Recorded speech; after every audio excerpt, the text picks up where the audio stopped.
오늘 우리에게 주시는 말씀은 이사야서 6장입니다. 1절 말씀부터 5절에 있는 말씀을 같이 보겠습니다. 우시야 왕이 죽던 해에 내가 본즉 주께서 높이 들린 보좌에 앉으셨는데 그의 옷자락은 성전에 가득하였고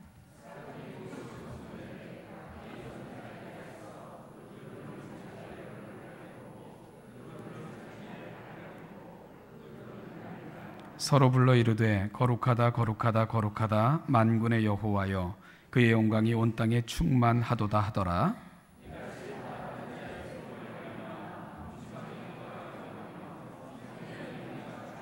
같이 읽죠. 그때에 내가 말하되 화로다 나여 망하게 되었도다. 나는 입술이 부정한 사람이요 나는 입술이 부정한 백성 중에 거주하면서 만군의 여호와이신 왕을 배웠음이로다 하였더라. 아멘. 저는 어릴 적에 저희 할아버지하고 저희 부모님 그리고 형제들 이렇게 함께 살았습니다. 할머니는 같이 사시질 못하셨고 또 떨어져 사셨고 일찍 돌아가셨기 때문에 할머니에 대한 추억은 별로 없는 것 같습니다. 저희 할아버지는 이 한여름에도 이 꼿꼿한 데님이 있는 그런 한복을 입고 계셨던 걸로 지금도 기억이 생생하고요. 할아버지 방에 들어가면 이렇게 붓글씨에 필요한 연적부터 시작해서 그런 것들이 이 벽장에는 가득했던 것으로 기억이 되고 또 친히 쓰신 붓글씨를 벽에도 붙여놓고 그랬던 것으로 기억이 됩니다. 큰 길 쪽으로 나 있는 저희 집의 큰 사랑방은 늘 그 동네 할아버지들로 그렇게 부쩍 거렸던 때가 많았던 것도 또 기억이 납니다. 근데 이제 저는 이렇게 할아버지 그러면 별로 웃으시는 걸 이렇게 보지 못했던 것 같고요. 또 이제 동네 아이들 사이에서는 이렇게 좀 엄하다고 이렇게 소문까지 나시기까지도 그렇게 하셨었어요. 그래서 동네 아이들이 집 앞에 있는 나무에 올라가서 시끄럽게 놀거나 나뭇가지를 상하게 하고 그러면은 이렇게 엄하게 혼내시면서 쫓아내기도 하셨던, 그래서 아이들은 무서워하기까지 했던 것으로 그렇게 기억이 납니다. 그래서 대부분의 할아버지들이 그러셨던 것 같은데 유독 동네 아이들에게는 이렇게 친숙한 인자한 그러한 모습으로 저희 할아버지가 비춰지지는 않았던 것 같습니다. 그런데 그 할아버지가 저에게는 세상에서 가장 인자하고 또 가장 사랑 많이 해주셨던 또 그런 할아버지이시기도 하셨어요. 그 할아버지가 기거하셨던 그 큰 사랑방은 제가 수시로 들어가서 눕기도 하고 또 장난도 치고 뒹굴기도 했던 그런 장소였고요.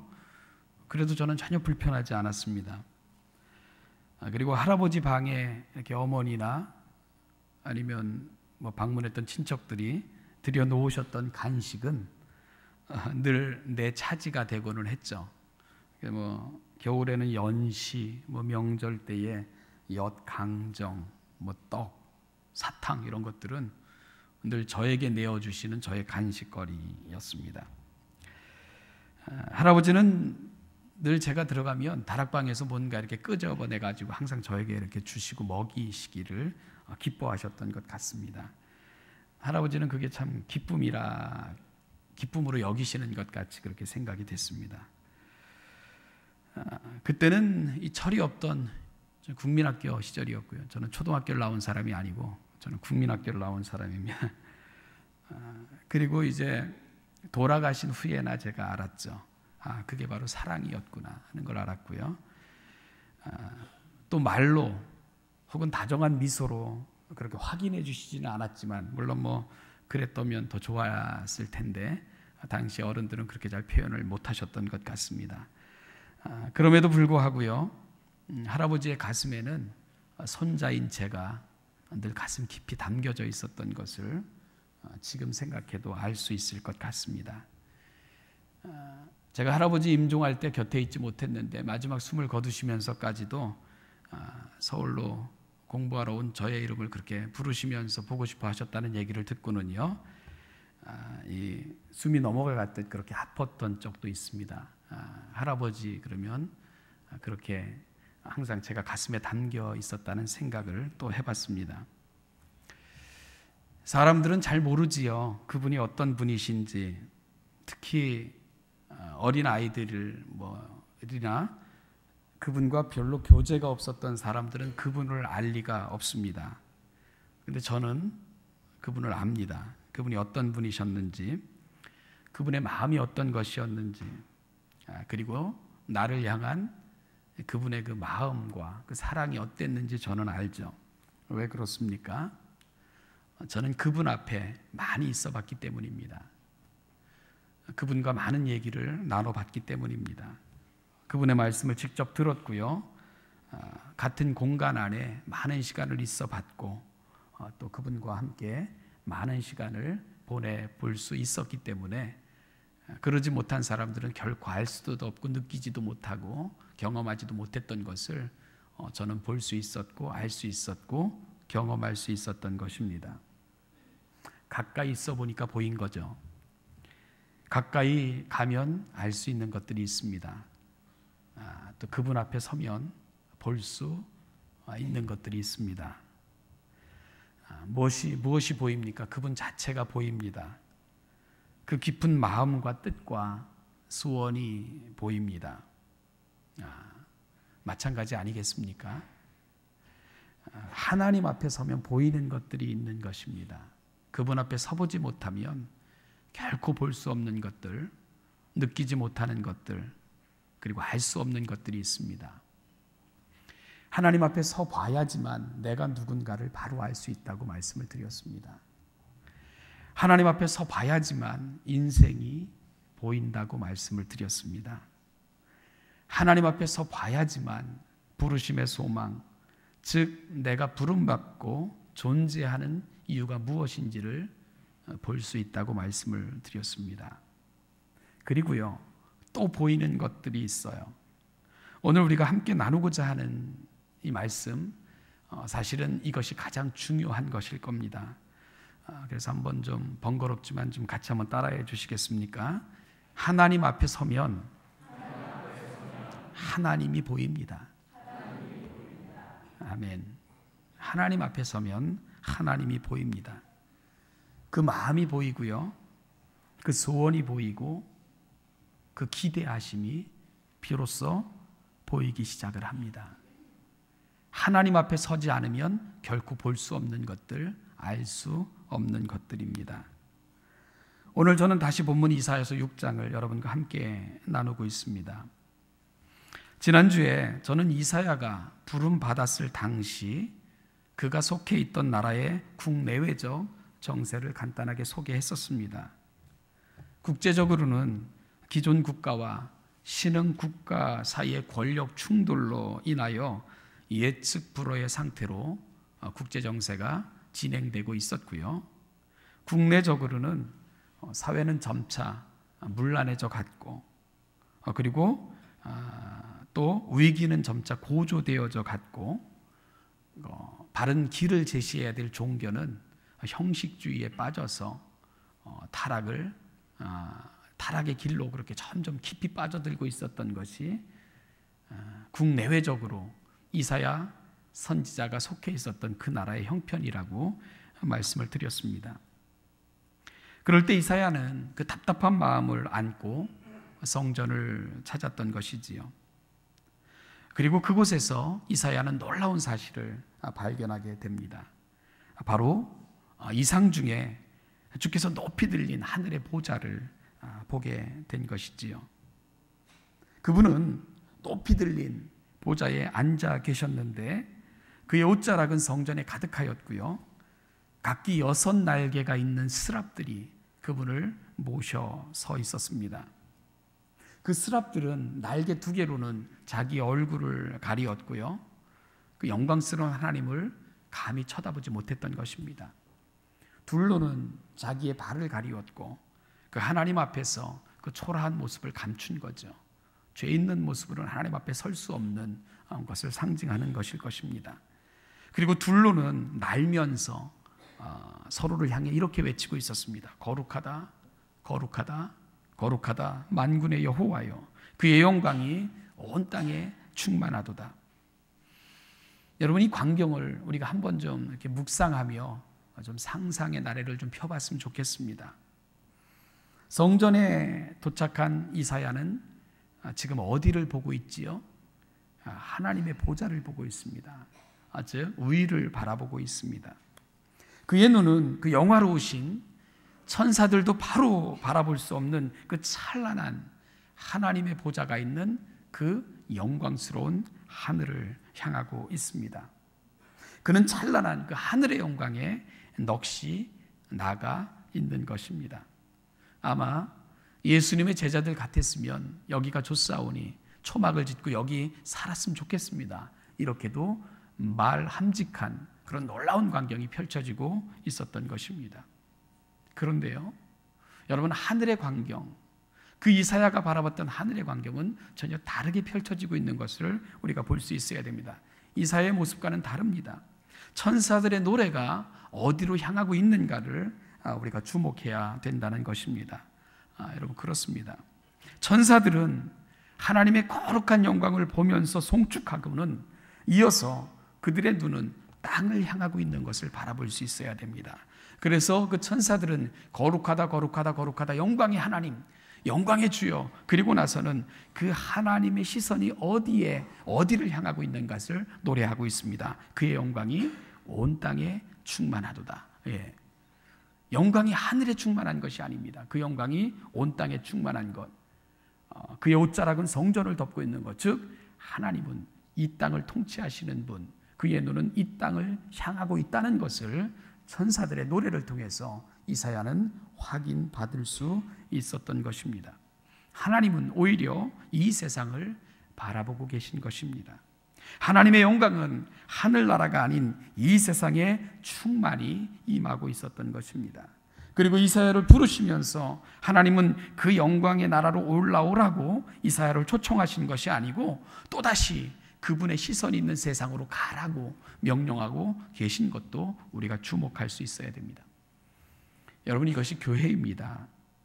교회는 두 가지를 동시에 고백하는 곳입니다. 하나는 내가 하늘의 영광 가운데 있다는 사실과 또 하나는 나는 세상으로 파송받았다는 고백, 이 두 가지를 양 날개처럼 붙들어야 교회를 향한 우리의 고백이 바른 고백으로 나아가게 되는 것이죠. 교회는 영광스러운 하나님의 선민입니다. 영광스러운 하늘의 영광 안으로 초대받은 공동체입니다. 그러나 동시에 우리는 세상 속으로 파송받은 하늘의 사명자인 것을 우리는 또다시 동시에 고백할 수 있어야 됩니다. 교회가 고백해야 될 분명한 고백은 결국 우리는 부름받은 공동체임과 동시에 보냄받은 공동체라는 사실, 이것을 한 가지로 고백할 수 있을 때 교회가 바른 교회론적 고백에 이룰 수 있는 것입니다. 여러분, 왜 그렇죠?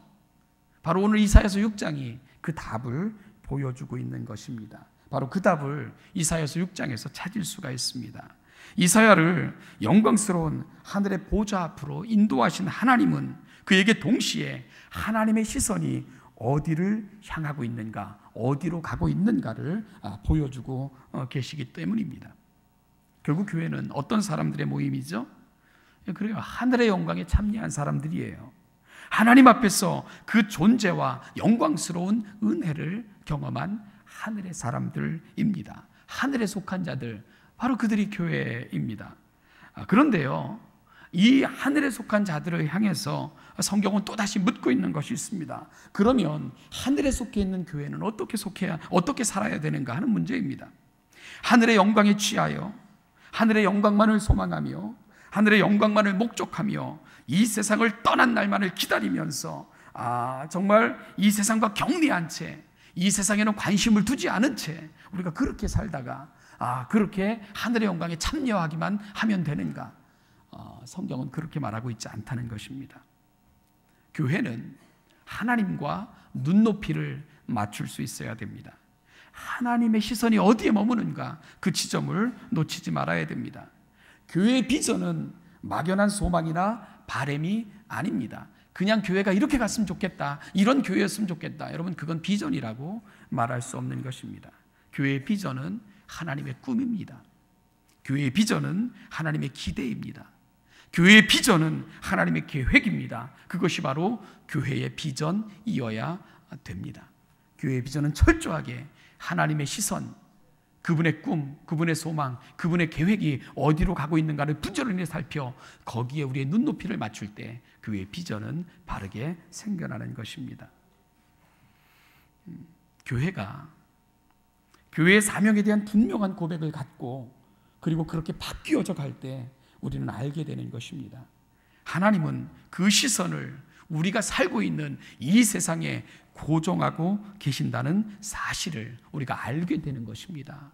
그리고 그렇게 그 시선을 붙들 때야 비로소 교회가 이 땅에 존재하는 이유와 목적, 부르심의 이유들을 우리가 알게 되는 것입니다.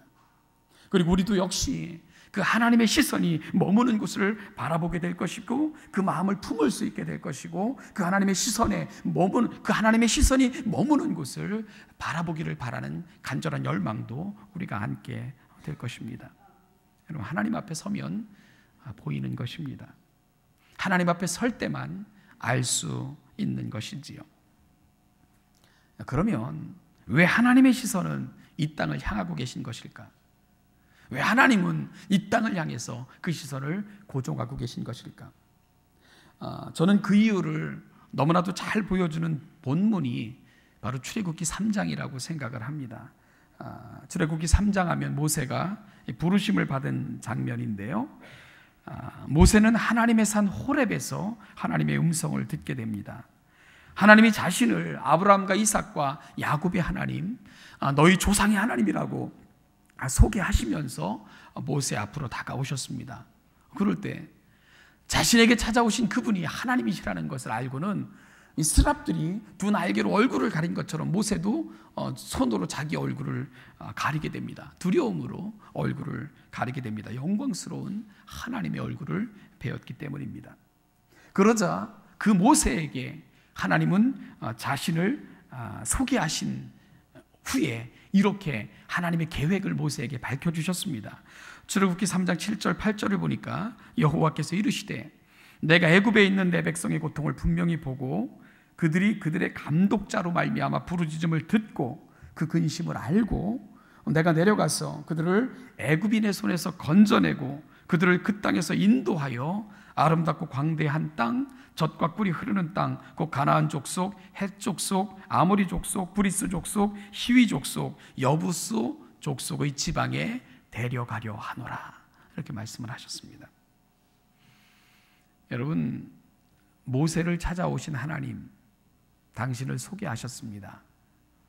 그리고는요, 하나님이 앞으로 모세를 통해서 이루어 가실 그 하나님의 일들을 소개하고 있습니다. 하나님의 시선이 어디를 향하고 있습니까? 하나님은 애굽에 있는 이스라엘 백성들을 내 백성이라고 말씀하셨습니다. 그러면서 내가 내 백성의 고통을 분명히 보았다고 말씀을 하셨습니다. 그리고 그들이 부르짖는 소리를 들으셨다고 말씀을 하셨습니다. 그래서 하나님은 그들이 어떤 처지와 형편과 어려움에 있는지를 알고 계시다고 말씀을 하셨습니다. 그러면서 장차 하나님께서 그 백성 가운데서 행하실 일들을 아주 자세하게 모세에게 설명해 내고 계신 것입니다. 하나님의 계획을 밝히고 계신 것입니다. 여러분, 하나님이 어디에 신경을 쓰고 계십니까? 이 땅을 바라보고 계신 거예요. 이 땅 백성들의 소리에 귀를 기울이고 계신 것입니다. 그리고 전심으로 그들의 가슴에 담고 계신 것입니다. 하나님의 온 정신이 이 땅을 향하고 있는 것을 모세에게 말씀하고 계신 것입니다. 그러면서 이제 하나님은 모세에게 앞으로 펼쳐가실 계획을 설명하시기 시작하셨습니다. 하나님이 친히 그 백성들의 삶 가운데로 찾아가시겠다는 것입니다. 그리고 그들을 애굽인의 손에서 건져내시겠다고 말씀하셨습니다. 애굽인의 손에서 뺏어오겠다, 그렇게 말씀하고 계신 거예요. 그리고 그 땅에서 그들을 인도하여 낼 것이고 아름답고 광대한 땅, 곧 젖과 꿀이 흐르는 땅으로 그들을 데려가시겠다고 말씀을 하셨습니다. 여러분이 데려가시겠다고 하시는 말씀이 참으로 멋지고 아름다운 표현입니다. 이 말의 원래의 뜻은 가슴에 안고 실어 나르겠다, 그런 뜻입니다. 가슴으로 안고 실어 나르겠다. 하나님께서 이스라엘 백성들을 어떻게 하시겠다고요? 내가 고통당하는, 내 눈으로 보고 귀로 듣고 안 그들의 삶 가운데로 찾아가겠다. 그리고 그들을 바로의 손에서 빼서 내 가슴으로 안아 내가 원했던 그 지점으로 실어 나르겠다. 하나님은 그렇게 계획을 구체적으로 모세에게 설명하고 계신 것입니다. 여러분, 누가 이 일을 하시겠다고요? 모세야, 네가 가서 이 일을 하라. 이 땅은 네 백성이니 네가 가서 하라. 그렇게 말씀하고 계신가요? 그렇지 않아요. 내가 하겠다고 말씀하고 계십니다. 내가 하겠다. 모세야, 네가 하는 것이 아니고 내가 친히 하겠다. 하나님은 그렇게 말씀하고 계십니다. 누가 이스라엘을 애굽의 손에서 탈출시킨 겁니까? 모세가 아닙니다. 하나님이 하시는 거예요. 내가 바로의 손에서 내 백성을 뺏을 거다. 그리고 그들을 내 가슴으로 안아 치유하고 젖과 꿀이 흐르는 그 광대한 땅으로 내가 실어 나를 것이다. 하나님은 말씀하셨고요. 그 하나님의 계획을 실행하신 것입니다. 그것이 바로 출애굽 사건이 되는 것입니다. 모세는요, 바로 그 하나님의 계획, 그 꿈을 백성들에게 알려주는 거예요. 그러니까 모세의 소명, 모세의 비전이 뭡니까? 하나님의 꿈, 하나님의 계획, 그것이 모세의 비전이고 모세의 꿈인 것입니다. 바로 교회의 비전과 꿈은 하나님의 계획이고 소망이고 계획이어야 되는 것이지요. 결국 하나님 앞에 섰을 때 모세가 본 게 뭐죠? 하나님의 시선이 어디를 향하고 계신가를 본 것입니다. 바로 하나님의 시선은 이 세상을 향하고 계셨던 것, 바로 모세가 그것을 분명히 볼 수 있었습니다. 여러분, 왜 하나님은 그 시선을 이 땅에서 그렇게 거두지 못하고 계신 걸까요? 왜 하나님의 시선은 이 땅에 고정되어 계셨던 것일까요? 왜 그렇죠? 그곳에는요, 내 백성, 하나님께서 친히 내 백성이라고 부르고 계신 그들이 이 땅에 존재하고 있었기 때문에 그런 것입니다. 다른 이유 하나도 없습니다. 바로 내 백성이 거하는 땅, 내 백성이 있는 그곳, 하나님은 그곳에서 시선을 떼실 수가 없었던 것이지요. 그래서 하나님의 시선은 늘 그 백성들이 살아가는 이 땅에 고정될 수밖에 없었던 것입니다. 포기할 수 없는, 귀를 닫을 수 없는, 모른 채 할 수 없는, 그래서 귀를 곤두세울 수밖에 없고 그 시선을 고정할 수밖에 없고 그 소리에 온 마음과 정신을 쏟을 수밖에 없는 내 백성이 거하는 땅, 내 백성이 신음받고 있는 땅, 내 백성이 고통받는 땅, 바로 그래서 하나님은 그의 귀를, 눈을, 그런가 하면 그의 마음을 이 땅에서 거둘 수가 없었던 것입니다. 바로 하나님이 내 백성이라고 부르는 그들이 거하는 땅, 바로 그곳이 이 땅이었기 때문입니다. 하나님의 사람들은 이 사실을 너무나도 잘 알고 있었습니다. 다윗은 시편 34편 15절에서 이렇게 고백을 합니다. 여호와의 눈은 의인을 향하시고 그의 귀는 그들의 부르짖음에 기울이시는도다. 여러분, 하나님이 멀리 계신 분이 아니에요. 하나님은 먼 곳에 하늘에 거하시는 분이 아닙니다. 그분은 늘 귀를 우리를 향해서 열고 계신 분입니다. 그분은 우리를 향해서 그의 눈을 고정하고 계신 분입니다. 하나님 앞에 서보니까 하나님의 사람들은 이 사실을 늘 언제나 어디서나 확인할 수 있었습니다. 그의 눈은 우리를 지켜보고 계시는구나. 그의 귀는 늘 우리를 향해서 열고 계시는구나. 하나님 앞에 서니까, 하나님을 발견하니까, 하나님을 보니까 그들은 알 수 있었던 것이지요. 솔로몬도 잠언 15장 3절에서 이런 고백을 들려줍니다. 여호와의 눈은 어디서든지 악인과 선인을 감찰하시는도다. 하나님의 눈은 늘 이 세상을 향하고 계시는, 하나님의 사람들은 늘 이 사실을 확인받을 수 있었고 알 수 있었고 고백할 수 있었던 것입니다. 여러분, 하나님 앞에 서면 보이는 거예요. 하나님의 시선이 어디를 향하고 있는지가 보이는 것입니다. 하나님을 만나지 못하면, 하나님을 경험하지 못하면, 그분 앞에 서지 못하면 그분의 시선이 어디를 향하고 있는지, 그분이 무엇을 듣고 계신지, 그분의 마음이 어디에 있는지를 모르는 거예요. 그분 앞에 서 봐야 아는 것입니다. 그분을 만나야 아는 거예요. 그분의 존전 앞에 내가 있어 봐야 그분의 시선을 볼 수 있는 거고, 그분의 귀가 어디를 향해 열려 있는가를 우리가 알 수 있는 것입니다. 하나님 앞에 서 봐야지만 알 수 있는 것들입니다. 바로 이 땅, 여러분의 삶의 형편, 여러분이 살아가는 그 삶의 현장, 그 자리, 여러분 하나님의 눈은 늘 그걸 주목하고 계셨던 거예요. 여러분이 부르짖는 그 기도, 하나님은 귀를 늘 그 소리에 열어놓고 계셨던 것입니다. 그리고 하나님은 가슴으로 그 백성, 내 백성이라 일컫는 그들을 가슴에 품고 계셨고, 그리고 그들을 알고 그들을 향한 하나님의 계획을 늘 펼쳐가시기를 소망하셨던 분, 바로 그분이 우리 하나님이셨던 것이죠. 하나님 앞에 서니까 하나님의 사람들에게는 그것이 보였던 것입니다. 사도 바울은 이 사실을 알았을 때요, 로마서 8장 26절에서 이렇게 고백했어요. 이와 같이 성령도 우리의 연약함을 도우시나니 우리는 마땅히 기도할 바를 알지 못하나 오직 성령이 말할 수 없는 탄식으로 우리를 위하여 친히 간구하시느니라. 그 하나님의 기도도 우리를 향하고 있다는 것을 사도 바울이 고백하고 있지 않습니까? 그의 고백은 로마서 8장 31절 이하에서 이렇게 계속됩니다. 그런즉 이 일에 대하여 우리가 무슨 말하리요? 만일 하나님이 우리를 위하시면 누가 우리를 대적하리요? 자기 아들을 아끼지 아니하시고 우리 모든 사람을 위하여 내주시니가 어찌 그 아들과 함께 모든 것을 우리에게 주시지 아니하겠느냐? 누가 능히 하나님께서 택하신 자들을 고발하리요? 의롭다 하신 이는 하나님이시니 누가 정죄하리요? 죽으실 뿐 아니라 다시 살아나신 이는 그리스도 예수시니 그는 하나님 보좌 우편에 계신 자요 우리를 위하여 간구하시는 자시니라. 여러분, 하나님 보좌 우편에 계신 예수 그리스도, 그분의 관심, 그분의 시선도 늘 이 땅을 향하고 있는 겁니다.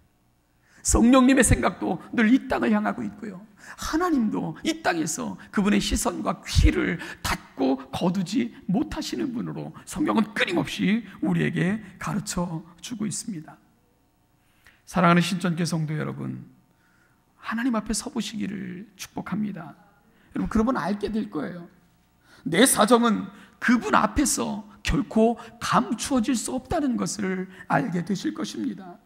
나를 주목하시고 내 작은 신음에도 귀를 닫지 못하고 열고 그 신음소리에 귀를 기울이시고 내 모든 사정을 살펴 알아 그 마음에 품으시는 하나님 앞에 서면 여러분들도 알게 되실 거예요. 그 하나님 앞에 서보면 그 하나님의 시선이 어디로 향하고 있고 그 귀는 어디를 향해 열려 있는가를 여러분들도 분명히 알게 될 것입니다. 내 삶의 고난과 아픔, 고통 가운데로 들어오셔서 나를 가슴에 안고 하나님의 축복된 자리로 인도하기를 원하시는, 그 가슴으로 끌어안고 실어 나르기를 원하시는 것, 바로 그것이 우리 하나님의 마음인 것을 여러분들은 느낄 수 있게 되실 것입니다. 우리를 주목하시고 우리를 향해서 귀를 열으시고 우리의 모든 사정을 가슴에 품으시고 우리를 가슴에 안고 하나님의 원하시는 축복의 자리로 실어 나르시기를 원하시는 그분, 여러분 하나님 앞에 서면 여러분들도 그 하나님을 만나게 될 것입니다. 그 하나님을 느끼게 될 것입니다. 그 하나님을 분명하게 볼 수 있게 될 것입니다. 오늘 말씀을 마치면서 역대하 16장 9절 말씀을 여러분에게 소개하고자 합니다. 역대하 16장 9절에서 역대하 저자는 이런 고백을 합니다. 여호와의 눈은 온 땅을 두루 감찰하사 전심으로 자기에게 향하는 자들을 위해서 능력을 베푸시나니. 여러분, 하나님의 눈은 온 땅을 두루 감찰하고 계십니다. 그러면서 전심으로 자기에게 향하는 자들을 향해 놀라운 축복을 준비하시고 기다리시며 펼쳐가실 것을 역대기 저자는 저와 여러분들에게 고백을 하고 있습니다. 하나님 앞에 서십시오. 전심으로 그 은총을 바라며 그분의 존전 앞으로 나아가는 여러분들이 될 수 있기를 바랍니다. 그러면 하나님은 전심으로 자기를 찾는 자들에게 은혜를 베푸시고자 주목하시고 또한 기다리시고 아시고 또 예비하시고 준비하시고 계획하신 바를 펼쳐가시는 그 하나님이신 것을 여러분들도 알게 될 것입니다. 하나님께 가까이 함이 내게 복이라.